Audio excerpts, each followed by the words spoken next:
तायडे चूक नाही. प्रेम करतो मी हिच्यावर आणि ती बी माझ्या. काय ग काय म्हणाला यो? तुझं बी प्रेम आहे का याच्यावर? का चिडतोय तुला यो? नाही नाही चढत पिडत नाही हो. हो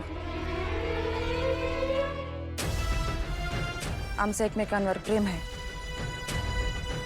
पण घरच्यांनी माझं लग्न ठरवलंय म्हणून चिडलाय यो. वैसे तुला शेवटचं सांगाल, तुझ्या घरच्यांची नाटकं मी सहन करून घेणार नाही. हे बघ, लग्न करील तर तुझ्याशीच.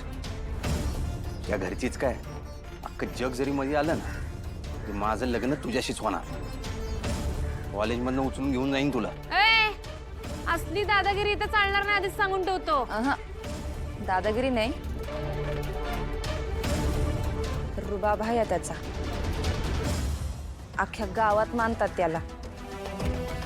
हा तुझा बी लई जीव आहे वाटतं हिरोवर. मग काय तू याच्या बरोबर आता पळून मिळून जाणार आहेस का काय?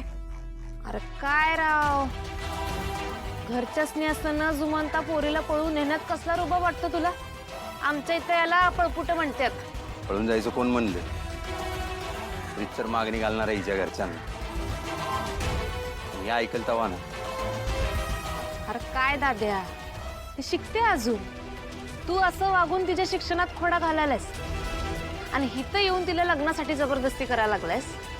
अरे असं वागून तिला तू अडचणीत टाकतोयस. अरे तुझं प्रेम आहे ना, मग ते असं कुणाला अडचणीत टाकत नसते. अगं अगं तसं नाही, अडचणीत वगैरे. तायडे ते पटलं आपल्याला.